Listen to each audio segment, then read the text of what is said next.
Boker Tov, il est 8h, heure de Jérusalem, 7h, heure de Paris. C'est l'heure du premier journal d'information ce matin sur Studio Kalita, relayé sur les ondes de Radio J.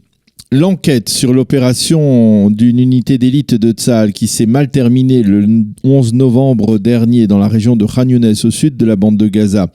Cette enquête a été rendue publique hier soir et elle révèle que l'officier qui a été tué, le lieutenant-colonel même, a été tué des balles du second officier supérieur commandant de cette unité que l'on appellera Aleph. Ce dernier a tiré en direction des terroristes du Hamas après que l'unité ait été repérée par ces terroristes. Il a réussi à abattre 3 terroristes, mais malheureusement l'une des balles qu'il a tirées a frappé le lieutenant-colonel même qui peu avant avait réussi à faire diversion permettant avec une immense bravoure à ses camarades de se sortir du piège des terroristes. Une autre balle tirée par cet officier a touché un 3e officier de cette unité d'élite qui se trouvait sur place, le blessant sérieusement. Il s'avère que les terroristes du Hamas n'ont même pas eu le temps d'ouvrir le feu. Le général Aviv Kochavi, commandant en chef de Tsahal, chef d'état-major de l'armée israélienne, a reçu hier les conclusions de la commission d'enquête qui avait été nommée par son prédécesseur, le général Gadi Eisenkot. Il a affirmé que ce rapport faisait mention de plusieurs lacunes qui avaient conduit au repérage de l'unité d'élite par les terroristes du Hamas et qui avait entraîné donc l'échec de cette mission.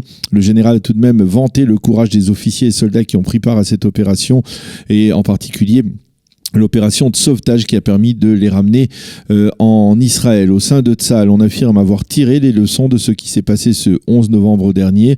Il a été décidé de ne pas prendre de mesures contre les officiers et soldats qui ont participé à cette opération. La police a arrêté hier à l'entrée de la porte de la Miséricorde, Sha'ar HaRachamim, des Palestiniens qui projetaient d'introduire sur place des matériaux interdits. Il s'agit d'une porte d'accès au mont du Temple. L'association Regavim, qui a déposé des recours contre l'action du Waqf dans la zone de la porte de la Miséricorde, donc sur le mont du Temple, a affirmé que ces Palestiniens avaient l'intention d'introduire des paravents destinés à une nouvelle mosquée que le Waqf musulman est en train de construire discrètement sur le mont du Temple dans la proximité de cette porte de Miséricorde. La nuit dernière, Tsahal a arrêté plusieurs terroristes du Hamas dans la région de Jenin. Selon des sources palestiniennes, un jeune Palestinien a été blessé au cours des affrontements qui ont accompagné ces arrestations. Et puis c'est aujourd'hui que l'on commémorera en Israël les 5 années de l'opération Bordure Protectrice dans la bande de Gaza. Au cours de cette guerre, on peut parler de guerre qui s'est prolongée pendant 50 jours, 74 Israéliens ont été tués, dont 68 soldats, 5 civils israéliens, puis un citoyen thaïlandais qui a également été tué. 2270 personnes ont été blessées, dont 1400 soldats. 4600 roquettes et missiles palestiniens ont été tirés en direction de l'État d'Israël. Durant cette opération, nous reviendrons sur cet anniversaire, les 5 ans de l'opération Bordure Protectrice, avec notre invité. Dans quelques instants, ce sera le colonel Olivier Rafovitz. Campagne électorale, on reparle ce matin d'un possible retour d'Ayelet Shaked au Likoud. En effet, le député Miki Zohar du Likoud, l'un des proches du Premier ministre, ainsi que d'autres députés exerceraient actuellement des pressions sur Binyamin Netanyahou afin qu'il renonce à son veto, certains diront au veto de son épouse, à un tel retour donc d'Ayelet Shaked à l'intérieur du Likoud. Miki Zohar redoute en effet de voir Ayelet Shaked rejoindre le parti d'Avigdor Lieberman. Il en a été question hier.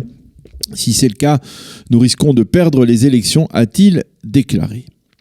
Des milliers de parents ont manifesté hier à travers le pays pour protester contre le manque de contrôle sur les jardins d'enfants privés en Israël. Une protestation qui fait suite aux révélations filmées stupéfiantes de la ganénette d'une jardinière d'enfants, Carmel Maouda, de Rosh Haïn, qui est accusée par la justice d'avoir commis une vingtaine d'infractions contre des bébés dont elle avait la garde. Le film vidéo où on la voit frapper et ligoter ses petits-enfants est effrayant. Les parents qui ont manifesté hier ont bloqué certaines artères centrales dans des villes telles que Jérusalem, Tel Aviv et Haïfa. Et puis c'est aujourd'hui que le mouvement de protestation des originaires d'Éthiopie devrait reprendre à l'issue des Shivas de la semaine de deuil consécutive à la mort de Salomon Taka. Certains responsables de la communauté des originaires d'Éthiopie promettent de manifester tant que la situation, ont-ils dit, ne changera pas. La police, elle, se prépare à une reprise des émeutes et promet cette fois de réagir fermement. Quant aux parents de Salomon Taka, ils accusent la police de l'avoir tué une seconde fois, disent-ils, en révélant certains aspects problématiques de son passé. La météo pour terminer, le temps sera chaud et ensoleillé sur l'ensemble du territoire israélien. Il fera 30 degrés à Jérusalem et à Tel Aviv et 41 degrés à Eilat. Voilà donc pour ce premier journal d'information.